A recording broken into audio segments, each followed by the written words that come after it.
ladies and gentlemen, welcome back to the Crazy Juicy Love podcast. And I have a very special guest. It's been a long time coming. Eugene Litvak. He is the founder of the Litvak team at Compass. So thank you for making this time on your busy day. I'm so happy to have you right here in front of me. My pleasure. It's truly my pleasure. Truly my pleasure. So Eugene, we first talked about this like a year ago. Yeah, or maybe more. Maybe when we first met. I think right? because I only had podcasts about a year. So about that. Yeah, here we are. Here we are. All the best things are worth waiting for, right? I know, and good timing too, because I know how busy your schedule can be. So tell everybody, who you are, what do you do, who do you serve, and how do you make an impact? Cool. So, as you said, thank you. I'm the founder of the Litvak team. We are a full-service real estate team that's affiliated with Compass. Compass is our broker. We're about 15 people. It's a little bit different than your traditional real estate team. We are a company within a company. So I'm the founder. We have a staff of 5 people: head of marketing, head of client care, head of rentals, someone that supports all of our agents. We have some, rock star, world-class agents, and our motto is we have all of your needs under one roof. So we do rental, sales, investment property, new development. We kind of run the gamut. Anything you want to do in real estate, we do. And for me personally, what I love more than anything else is helping people build their wealth through real estate. So to be honest, most people ask me what is it that you love about real estate? I'm gonna give you guys a secret to the viewers of your show. I don't actually love real estate. Real estate's cool, it's fine. I love real estate as the vehicle to what drives me most, and that's to help people and serve people. So real estate's great. I do a lot of coaching. That's phenomenal. And it's not that I dislike real estate. I like it. It's great, but it's not the thing that actually fulfills me. I don't walk into property and oh my God, real estate porn. It's it doesn't do that for me. It's the what it represents. It's the seeing a home buyer, closing their first home. It's seeing the seller, walk away from the closing table with a nice fat check that they can then, send their kids to a better school because of, it's everything it represents that really fills my cup. Yeah. So that's a little bit about me. Yeah, and I can test that you are very into helping people, throwing events to Taste of Tony, which I've been to twice and discovered randomly online 2 years ago, and here I am. Awesome. So, it's cool, man. Each one's getting better. It's cool. It's and really bigger. Cool. Yeah, it's really cool. It's really bigger. Cool. So how are you? How are you doing in this current time? How are you adjusting? How are the family? Honestly, I wanna be sensitive and empathetic and say that, I really feel for everybody out there. We're on the, my family's in the front lines. My wife is a physician assistant in the emergency room. And so she's still at work 2-3 times a week. She's there on the front lines, and, every day at 7:00, I send her a video, clapping it up because I can't be with her in person every day. But so it's close to us. But I'm also, Jimmy, I'm gonna be honest with you, I'm great, man. I'm outstanding. I think this whole thing was necessary. And maybe that's, I hope that doesn't come off insensitive, but it's real. It's what comes up for me. I think this whole thing was necessary because for a long time now, we don't take care of the planet. We don't take care of each other. Some of our humanity is gone. Everything's about profit and growth and money, and it's not the way we were meant to live, and so we've been social distancing for years. There's a really cool artist, I forget his name now actually, but what he does is he takes still shots on subways, in open public areas, and what he does is he photoshops out electronic devices, and his art is look at us sans the devices, what we look like, how we interact with one another. And it'll be a couple at dinner, both on their phone, except imagine the phone's not there. And it's just think about it, we're at an age where we know what life was like before smart devices. We were here. We were the way you and I are now. Yeah. But if you and I are out to dinner right now with 4 other friends, chances are somebody's on social, someone's on TikTok, someone's on Instagram, someone's in email. We're just not connected like we were. So I don't know, man. I feel like this is the universe saying, you know what? Go to timeout. You're not taking care of the planet. You don't treat each other well. You've already been you want social distancing? Yeah. Here you Here go. it Go is. home. It is. You want to burn up the planet? Good. Can't leave your house. You know. I mean, yeah.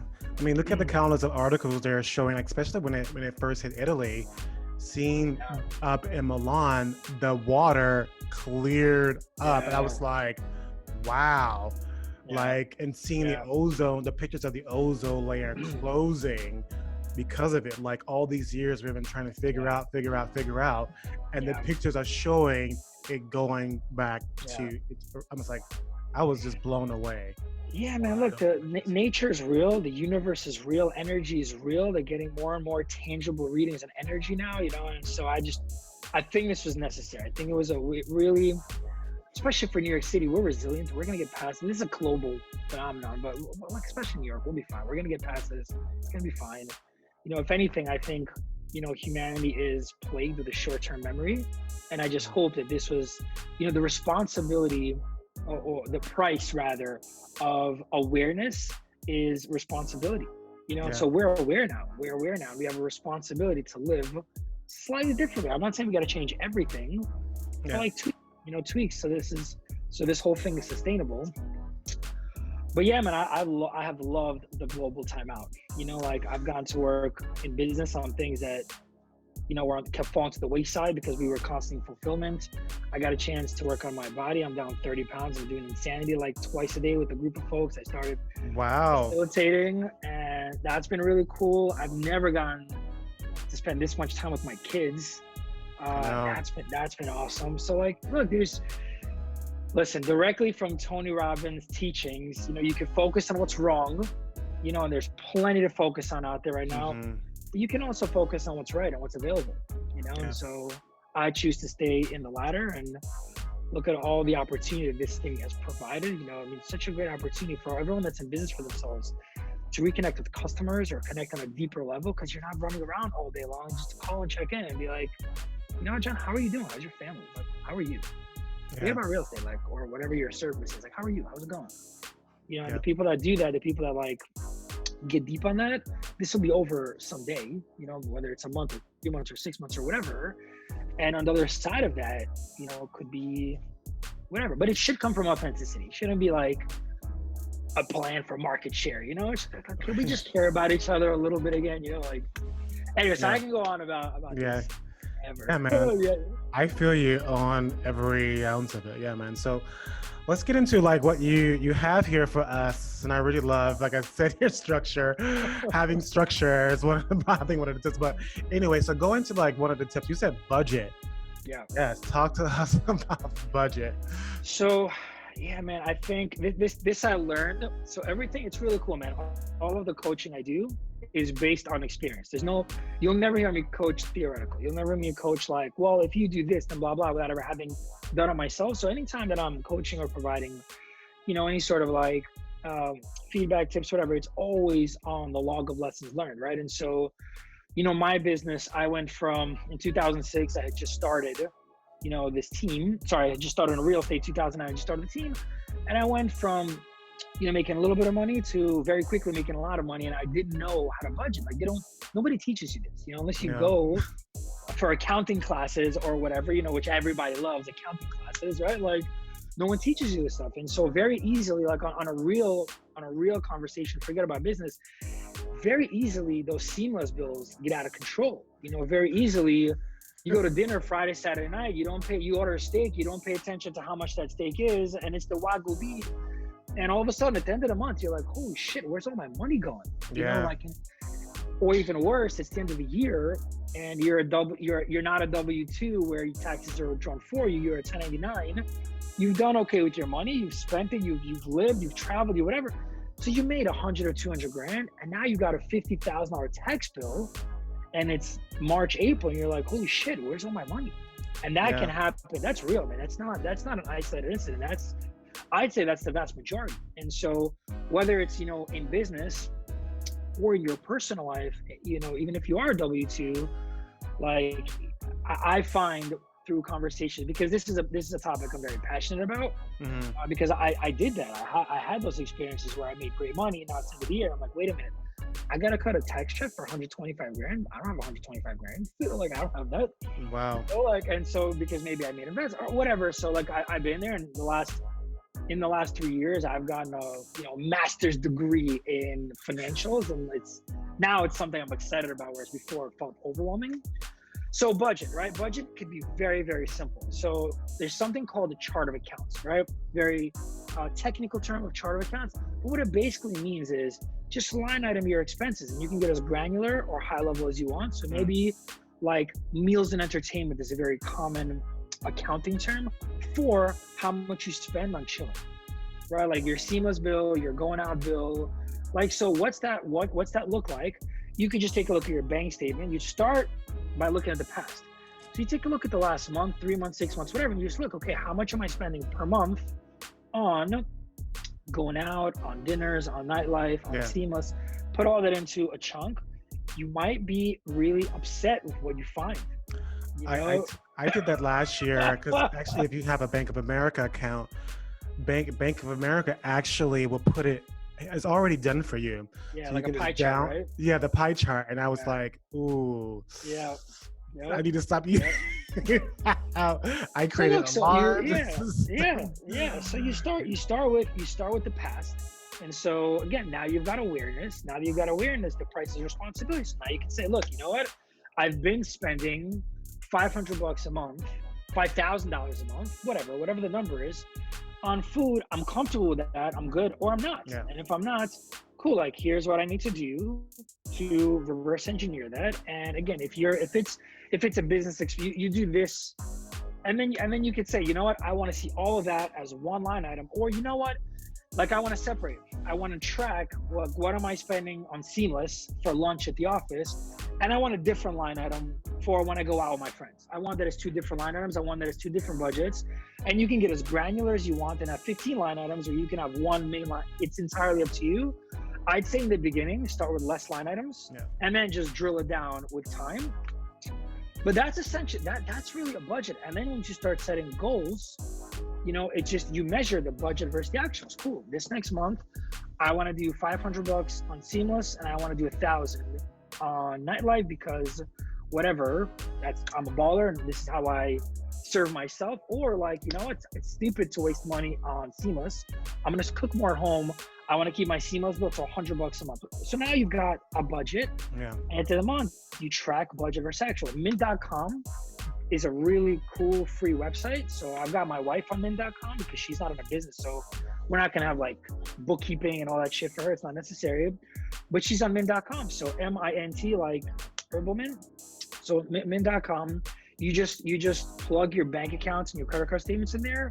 It pulls all the transactions for you. You could set up budgets right on there. And every time you spend money, there's this little like bar with like a thermometer, and it just fills up your budget. And once you get close, it's yellow. If you go over, it's red. It's really simple to use. Yeah. So in every area of your life, I would say that, without a budget, it's just too easy to go off track. Yeah. You and I were talking about structure a little bit, and for some people, they might feel like structure is shackles or confining. Listen, you know what lack of structure looks like? It's the desert. The desert has no structure. Yeah. Open water without a compass has no structure. Like, that's what no structure looks like. There's just no way to know where you're going or if you're lost or whatever. Whereas if you're in open water with a compass, it's a whole different experience. So for me, having structure is actually liberating because I can't get lost for too long. Like I can stay on track. And as part of budgeting, there's a concept called a savings tax. So if you think about it, we're all obligated to pay taxes to the government, right? Everybody that makes money, you're obligated to pay taxes. Why don't we impose on ourselves a savings tax? So let's say of every dollar I make, I'm going to put away 20, 30, 40%, whatever your tax bracket is for taxes, so that I don't, if you're a 1099, right? So that I don't get messed up later. And of every dollar I make, I'm going to put away 10% for savings.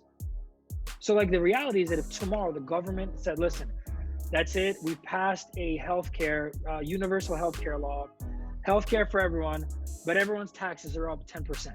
Everybody would bitch and moan and groan, but then that's it, you pay your taxes. Why not self-impose a savings tax? So every dollar I make, 10% goes away.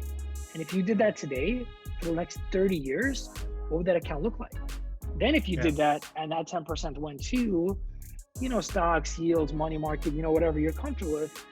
I mean, this is how people get wealthy. I'm not talking about rich. Like, I'm talking about wealthy. This is how people get wealthy, because compound interest is insane. And I've been doing this for about 2 years now. I just picked a number. I did a weekly auto withdrawal on a number that makes me slightly uncomfortable. I love being uncomfortable. Like a number, like a percentage of what you make, or no? Like I did a dollar amount. Okay. So I just said, here's the checking account. All my income comes into this checking account. I like to see it around this number. What's the number I can part ways with weekly from that checking account, regardless of how much came into it? And so I picked a number that made me a little bit uncomfortable. And I just did that, and I like forgot about it. And then a year later, it's a really nice number. And I'm like, you know what? Cool. Let me elevate. And then I doubled the number. And now I'm 5 months into doubling the number. Then I also said, in addition to this, let me also do 10% of every dollar that comes in. 10% is going to go on another account. So now I have this massive savings tax. And you know what, bro? Like, my life has not changed that dramatically. It's not like all of a sudden I can't do all this stuff. Like, life hasn't really changed. It's just because the thing is, it's what we see. So when you see how much money you have in your checking account, you're gonna feel a certain freedom to spend. Right. So if there's 100 grand in your checking account, you're gonna feel one freedom. If there's 10 grand, you're gonna feel a different freedom. Because money's constantly leaving the account, my psychological freedom is just a little bit less. And so right now, like, I want dumbbells, right? Because as I'm losing a lot of fat, I want to start putting on muscle. So I'm like, dumbbells are crazy right now. It's like $500-$600 for dumbbells. You know what? Do I really need dumbbells? I'm just going to do curls with my couch. And so instead of buying dumbbells. With your couch? With my couch. So instead, like, literally, it sounds silly, but instead of going and blowing $600 on dumbbells, think about it. That's one decision. But how many times a week, a month, a year do you make decisions like, fuck it, I'll just spend this little bit of money, and then all that could be savings. Yeah. So just by implementing these little choices, all of a sudden, that savings account's looking really good. It's in the 6 digits, and I didn't even feel a drastic difference in how much I'm spending or traveling or whatever. And you can play with it. So like, let's say times are tough. Like right now, I turned the machine off because with COVID, things are a little bit different. So I turned the machine off. I adjusted it a little bit. Structure doesn't mean it's the 10 commandments and you can't make an adjustment. It just means you got a plan.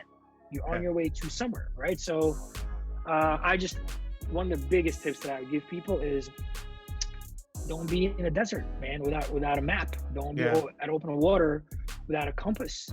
Just listen. Kobe Bryant's one of my favorite human beings on the planet, even before, the tragedy, RIP. Like, even before that, his work ethic, Mamba mentality, I can relate so closely to all that. And Kobe talked about it. I did an interview with him. And he asked him, like, so you won your first champ after you won your first championship? You did an interview with him?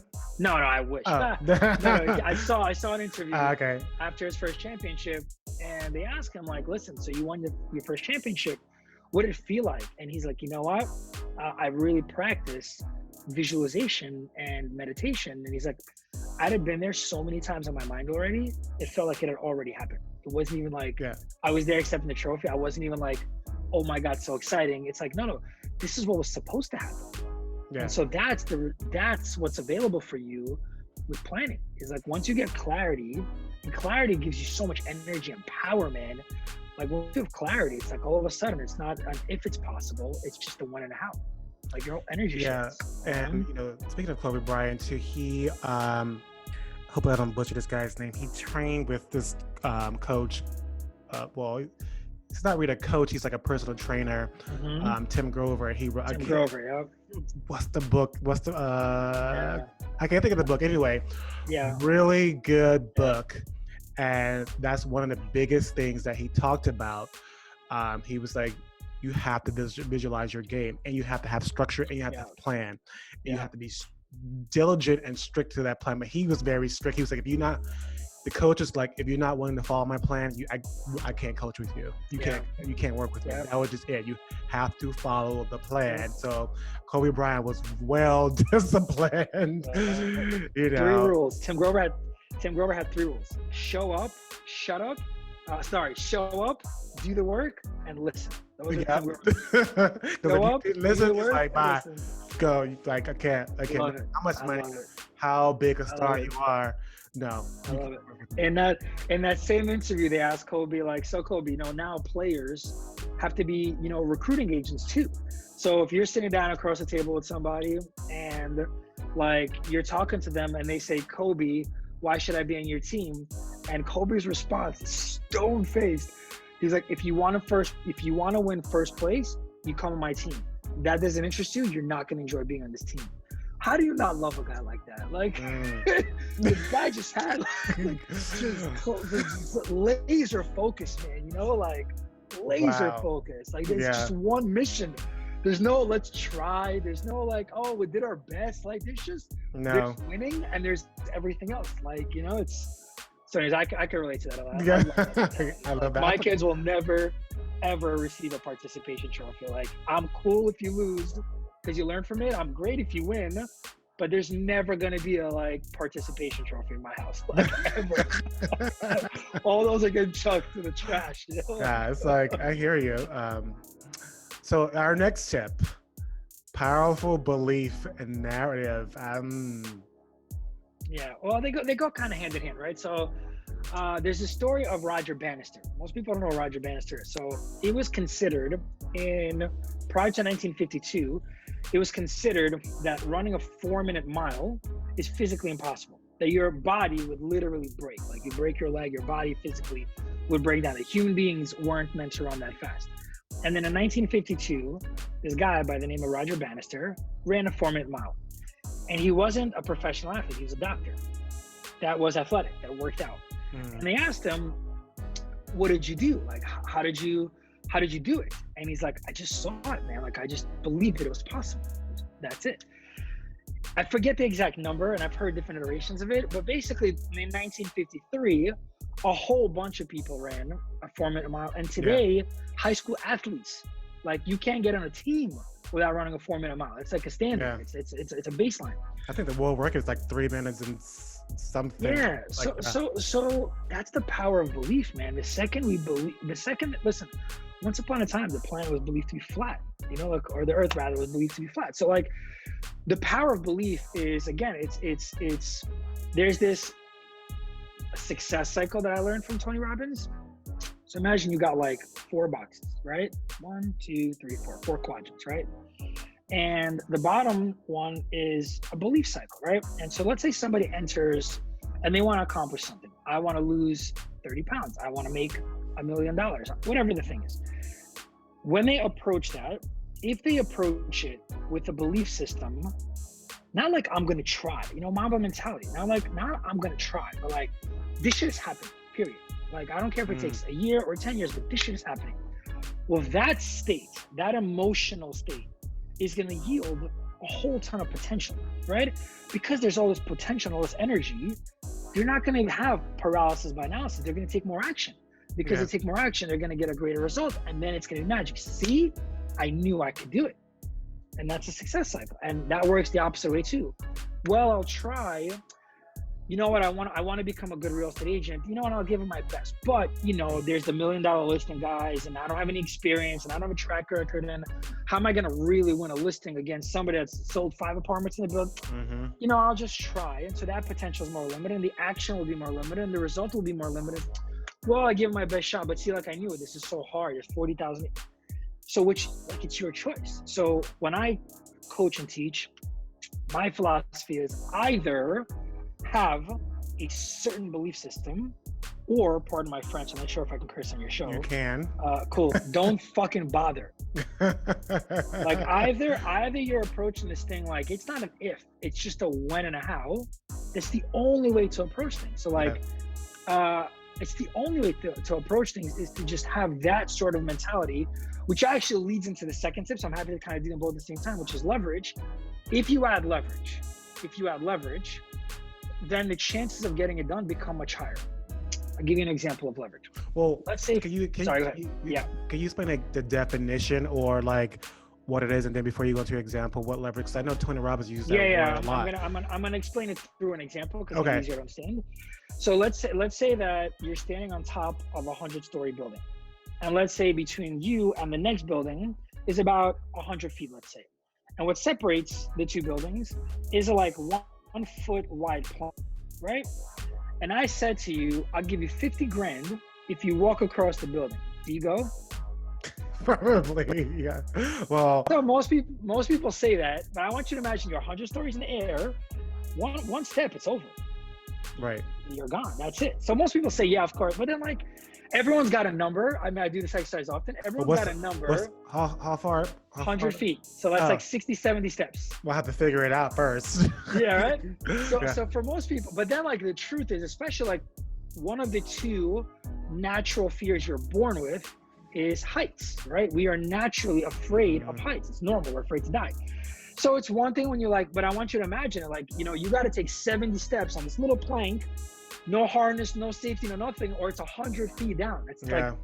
like that's 12, 15 stories, you know, like, anyway. So most people say yes, but then after a little conversation, no. But if I said to you, I bring you on the roof, you look across, and another building is the person you love most in the world, and there's a knife to their throat, and you're told if you don't get across in the next 15 seconds, it's over for that person. There's no thinking. Yeah. Just go, right? So that's what leverage looks like. Leverage is anything where there's a real potent influence in helping you with that inner talk. Right. So for instance, I just started a challenge. I've been struggling. I've yo-yoed with my weight for like ever, right? In 2006, I quit smoking, I put on a bunch of weight, and then ever since then, I've kind of yo-yoed. And so I started a challenge just now with a couple of buddies in my coaching sphere. A couple of us were overweight, and I'm like, yo, let's do it. 30 pounds in 10 weeks. Let's go. Like with one of my other friends. 30 pounds in 10 weeks, let's go. And I got there's a lot of tactical techniques about how to get into this place of certainty. You got to get in your body. You got to get in your nervous system has to believe it. It's got to, by conquering your nervous system, you also conquer your inner talk, right? And so that looks like incantations, that looks like a workout, that looks like meditation. It's different for everybody. But I got real certain about the outcome. I was like, that's it. And just in case, to avoid any inner talk fucking me up, like, oh, it's just one pizza, it's just one burger, you know, because that happens. I put $5 grand on the line. I called one of our friends and I said, listen, I'm wiring you $5,000. If I don't weigh in on April 19th at under 202 pounds, you keep the money. So Wow. now it's real, right? And if 5,000 is enough, you do 10,000. If that's not enough, you do 100,000. If it's not money, then pick something. This is how you conquer procrastination. You pick a pain that's worse than doing the thing itself. So maybe it's, you know what, I hate Donald Trump. Cool. Here's $5 grand. If I don't weigh in correctly on April 19th, send the money to Donald Trump. Wow. Or whatever. So that's what leverage looks like. Leverage looks like, if you want to, the technical term of leverage is using an object to help exponent strength. So if you have a flat tire, you pull out the jack and you lift the car. That's what leverage looks like, right? That's the physical concept of leverage. So if you add a little bit of leverage to whatever it is you're trying to accomplish, if you get really strong in your belief system, right? You get really solid in your belief system. This is happening, like this is done already. And there's a concept called decide, commit, resolve. So you decide what you want. I decided I wanted to lose 30 pounds in 10 weeks. You get really resolved about it, right? And there's a lot of spiritual techniques to do that. You know, closed eye process. You know, what will it look like when you're there? Like literally close your eyes. You're 30 pounds lighter. It's 10 weeks later. What do you feel in your body? What do you feel in your mind? How does the world look through this filter? Right? Like, what are you telling people? Who did you influence? Like actually go through, you know, and what happens if you fail? Like, what does it look like if you fail? What does it feel like in your body? You're still heavy. You're still low energy. You still don't have energy for your kids. Who did you disappoint? You know, who did you fail to influence? And like, and it's really simple. Well, which life do you want? So you get really resolved in the outcome. And then you premeditate all the commitments. Well, look, I know it's gonna be Friday or Saturday night. We're gonna be out, we're gonna be drinking. And that itch is going to come in. That itch is going to come in. Like, I want to eat, like, I went down the road of no flour, no sugar. That's what I cut out. I know I'm going to want bread or a cake or whatever. I'm going to want chicken parm. I'm going to want all that stuff that I love. You know, just remember, which life do you want? You know? Yeah. And so you could take that model into anything. That's anything, really. Losing weight. That's, I want to be, you know, a coach. That's, I want to make $1 million. I mean, look, I don't share this very often because people get funny about money, but like in 2012, I did my first Tony Robbins event, and I learned the power of all these concepts that we're talking about. And within 5 years, I made my first million. I went from $100 grand to $1 million within 1 calendar year within 5 years. Like, and so I don't say that to brag in any capacity. And if you think I'm bragging, you don't really know me, not you, but anyone listening. That's just meant to be like, look, you know, I was also one of those people that like didn't really share my accomplishments because I don't want to make people around me feel bad. But honestly, fuck all that, man. Because like, you know what? We can all say Mamba mentality because Kobe shared, right? So anytime anyone accomplishes anything like that, that's the North Star. Now I can navigate and model towards that, you know? Like, so I say like everyone that accomplishes anything great, man, share for the world to see. There's going to be haters, fine, whatever. Like the haters are valuable too, you know, like they're great too. They serve a purpose too. And actually the worst haters aren't the obvious haters. The worst haters are family, are friends.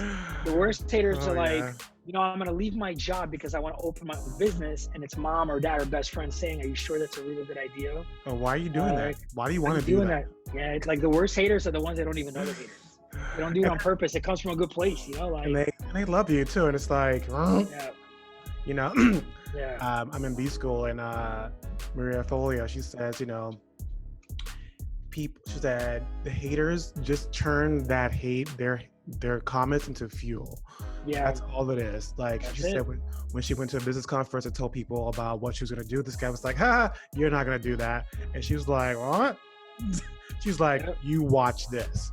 That's like coming from a place of like, you watch this, I'm going to make this happen. That goes back to what you said, like it fuels you, you put it in your body, you start to like go in this place of like, I'm going to make this happen. I'm like physically like incantations, like going to create this belief there for yourself. And the ultimate leverage is put it out there for the world to see. So like, I let everybody know like, hey, this is what I'm doing. This is what's going on.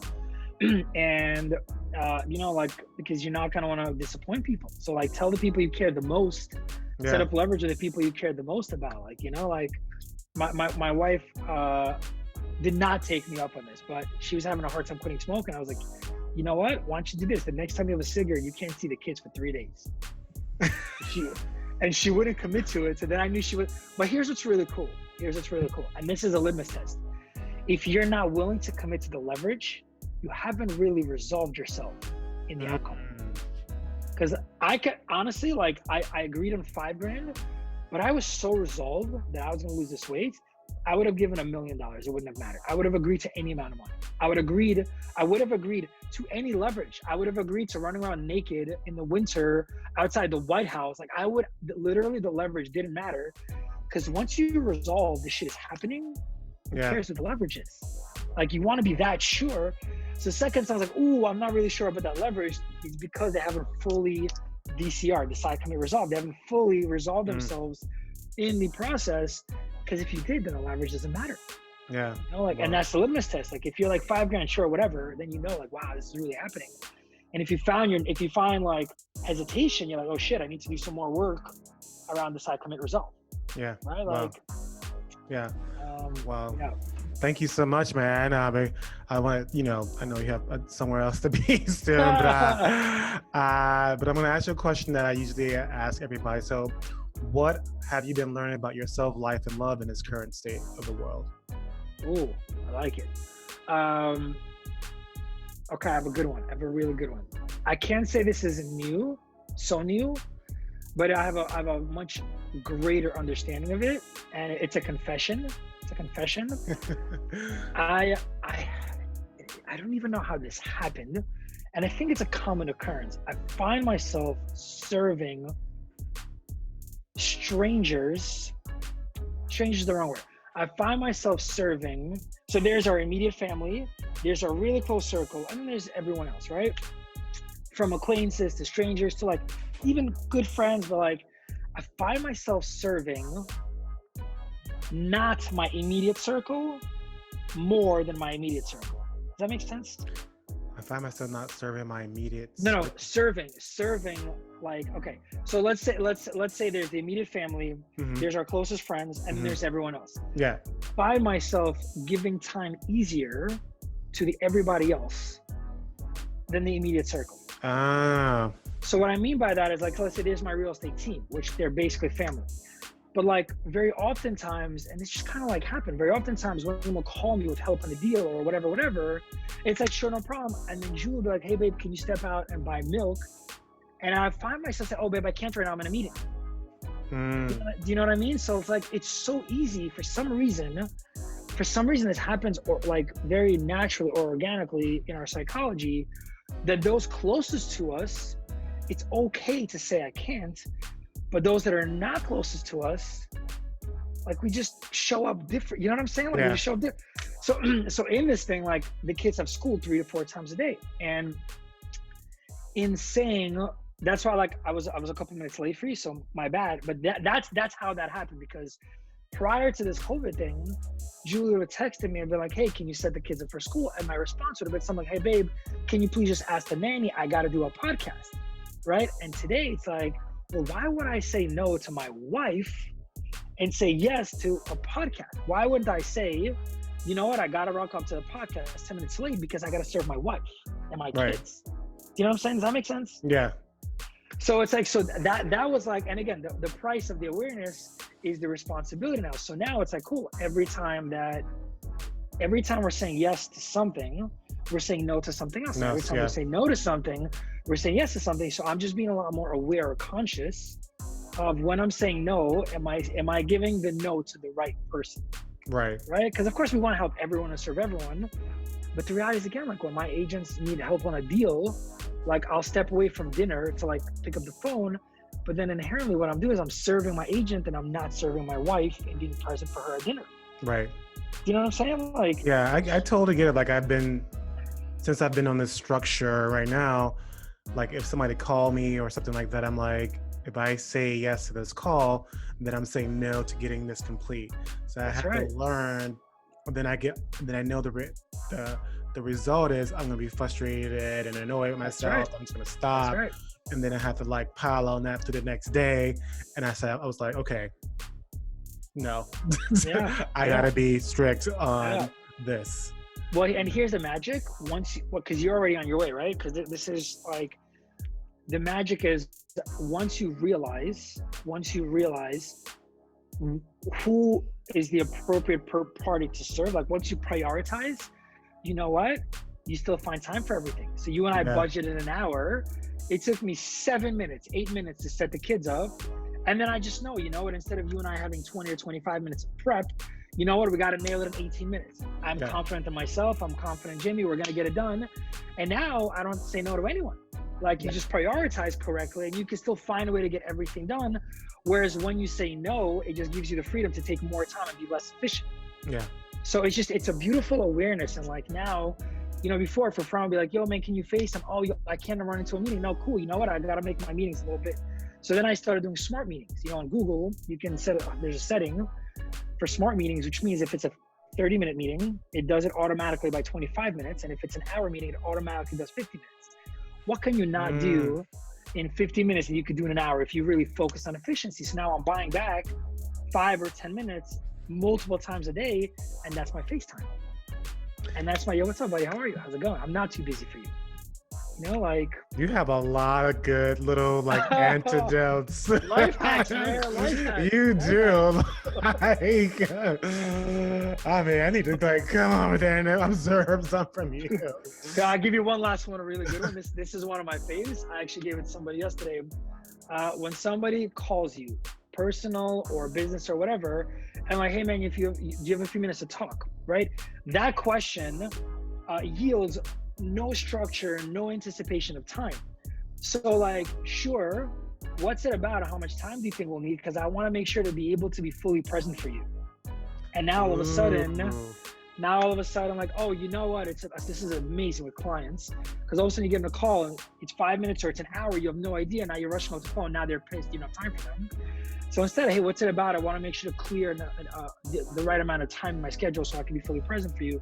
Oh, it's this question real quick. 5 minutes should be good. Oh, cool. Oh, it's this thing. It's maybe 30, You did 40 that minutes. with me. I did. You did on the email. How long is the podcast? So but I told you. But it's cool, man, because what starts to happen is like now, so you know what? I think you should take about 30 minutes. Well, look, I'm back-to-back meetings all day. I can't do 30 minutes. But if you think we can nail it in 15, I can talk to you at 2 o'clock. Sure, we'll nail it in 15. You just found 15 minutes. Yeah, wow. Over and over and over again. That's hours. It's thousands of hours in the life. It all adds up, you know? Yeah, Like, man. Oh, I could talk to you forever. Anyway, where can people find you online? literally just Google Eugene Litvak and wherever you want to find. If you do Eugene Litvak real estate, our Compass page will come up. If you do Eugene Litvak Instagram, that'll come up. If you do Eugene Litvak Facebook, that'll come up. If you do the Litvak team and any of those things, like our SEO is pretty good. So if you just Google me with wherever you want to find me, it's really easy. Like I'm out there. And man, like I love all this stuff. So feel free for your audience, email me, text me, whatever. All my contact info is out there. I'm not hidden. Happy to answer questions. Happy to get on a call as long as you tell me what it's about. How much time you need?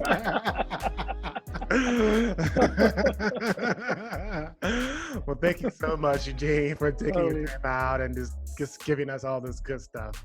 Yeah, my pleasure, man. My pleasure.